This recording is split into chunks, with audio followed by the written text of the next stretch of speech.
Hey, hi. Welcome to the next homework video. So now we're going to go over homework 11. So for homework 11, we're going to go over 7.2, numbers 1, 2, and 16. Okay, so let's go over these problems. So number 1 is find the volume of the solid obtained by rotating the region bounded by the given curves about the specified line. It gets the region, the solid, and a typical disk or washer. Okay, so you have the book. So y equals 2 minus 1/2 x, y equals 0, x equals 1, x equals 2, about the x-axis.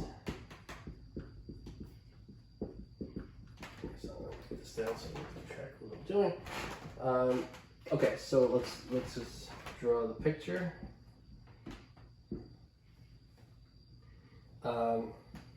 Okay, there's the line y equals 2 minus 1/2 x.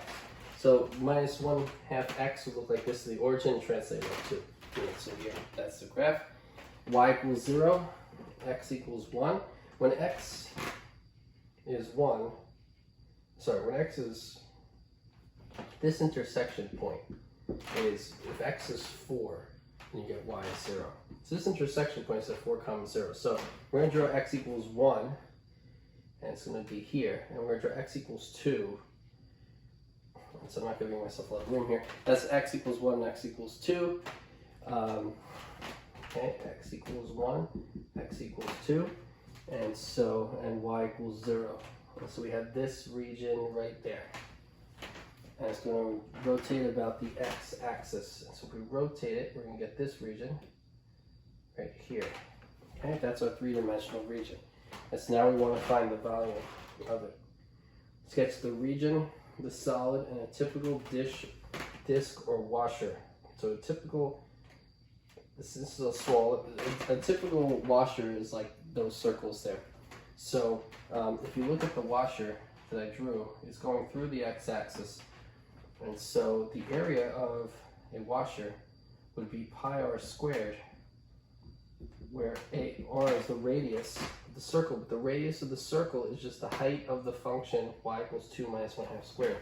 So the radius r is 2 minus 1/2 squared. 2 minus 1/2 x. This is pi times 2 minus 1/2 x squared. That's a. And so the volume is equal to the definite integral from the leftmost x value, which is 1, to the rightmost x value, which is 2, of a of x dx. A of x is just a perpendicular cross-sectional area. And so we found that cross-sectional area is pi times 2 minus 1/2 x squared. That's equal to the definite integral from 1 to 2 of 2 minus 1/2 x squared dx. So we just calculate that. That's the differential from 1 to 2 of, I can square this out, I could use substitution. Let's just use substitution. So if I let u be that, u equal to 2 minus 1/2 x, then du is equal to negative 1/2 dx. And so I'm missing a negative 1/2, and so I put a negative 2 in front. And so now with the negative 2 in front, I can put a negative 1/2 here that cancels with the negative 2. And now I have what I need to substitute to u. This is equal to negative 2, the integral of that's squared. Now of u squared du, where when x is 1, 2 minus 1/2 is 3/2.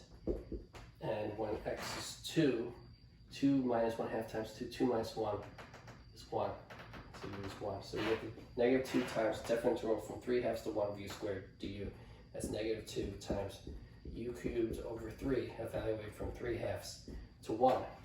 And that's equal to negative 2 times, I'm going to move out the 1/3, so this is going to be equal to negative 2/3 times 1 cubed minus 3/2 cubed.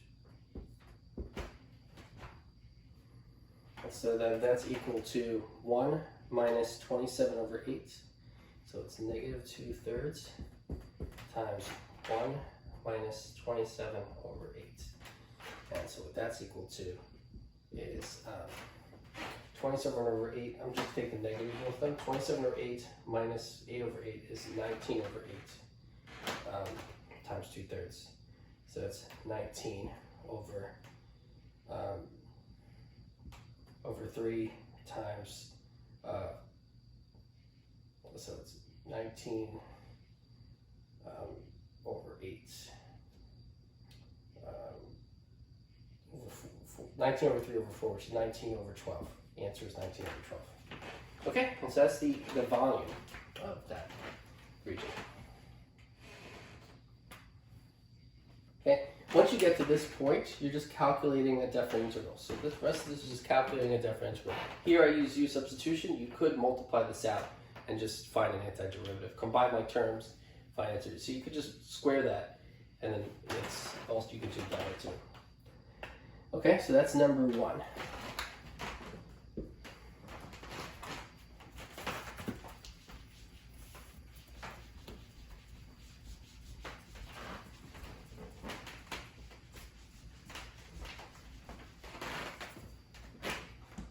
Number 2 is y equals 1 minus x squared.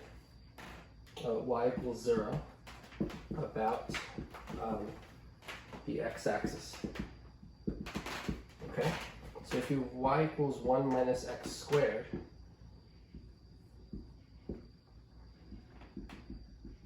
so if y equals 1 minus x squared and y equals 0, you get that region there. Good. And so then you rotate about the x-axis, and you get that. Okay, and you just take this around. It's good. And you get that. So you get a 3-dimensional object. And so now the volume is equal to the definite integral from the leftmost x value, which occurs at negative, so this is negative 1 comma 0. That's 1 comma 0. That's where 1 minus x squared crosses the x-axis, right? When you plug in x equals negative 1 or 1, the y value is 0. So the volume is the value from the leftmost x value to the rightmost x value of a of x dx, where a of x is just the cross-sectional area, right? And what is the cross-sectional area? It's pi times r squared, where r is the radius. The radius is the height of the function, which is 1 minus x squared. So this is equal to the definite integral from negative 1 to 1 of pi times r squared, which is 1 minus x squared dx.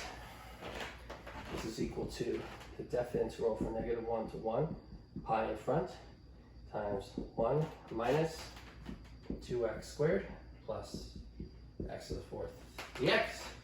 That's equal to pi times x minus 2x cubed over 3 plus x to the 5th over 5, evaluate from negative 1 to 1. This is equal to pi times, you plug in a 1, you get 1 minus 2/3 plus 1/5 minus negative 1, which is negative 1 minus, you plug in negative 1 there, you get plus 2/3. Okay. And then you plug in negative 1 here, you get a minus 1/5. Okay, so now you add this and subtract that. And so what you get, I'm just going to quickly, 1 minus negative 1 is plus, that's 2. Negative 2/3 minus 2/3 is minus 4/3. 1/5, that's 2/5. And that's equal to pi times 15ths.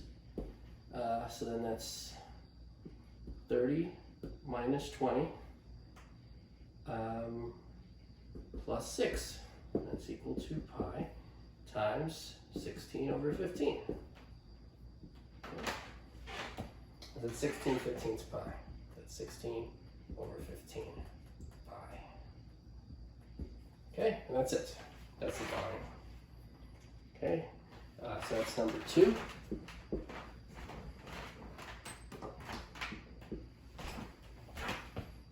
Okay, and so now number 16.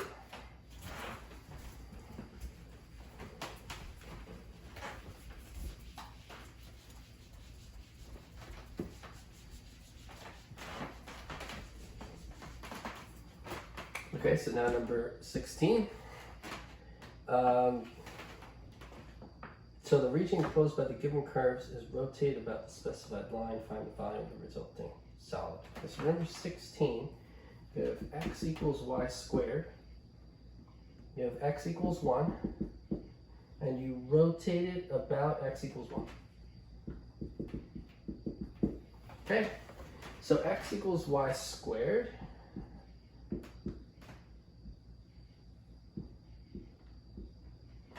Okay, that goes through that.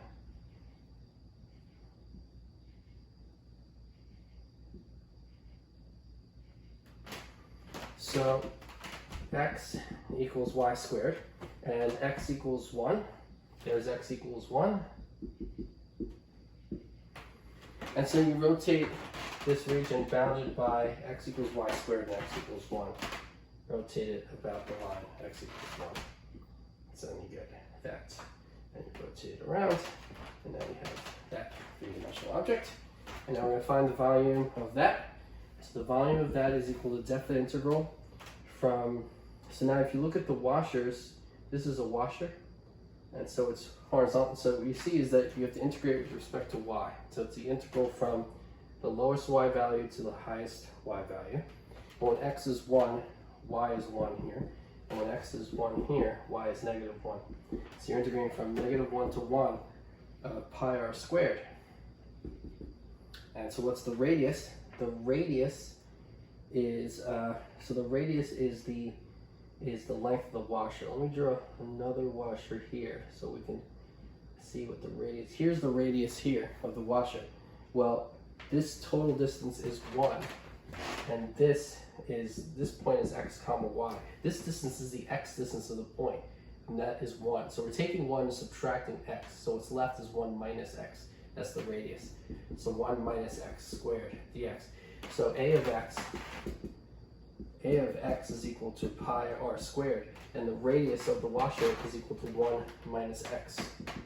And so that means a of x is pi times 1 minus x squared. And so pi times 1 minus x squared is a of x, the area of the cross-sectional area, the area of the washer. And that's equal to definite integral from negative 1 to 1, pi in front of 1 minus 2x plus x squared dx.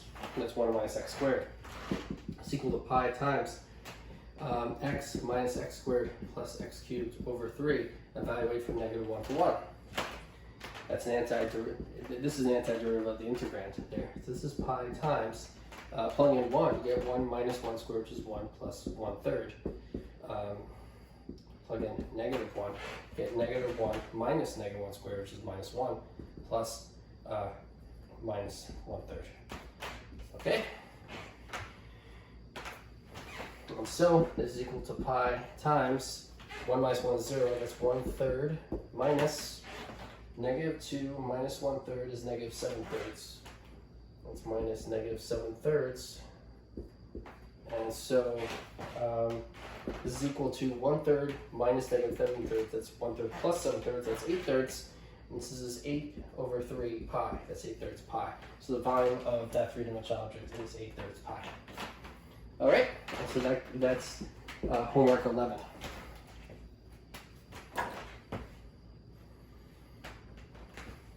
Okay, and so I'll see you next time.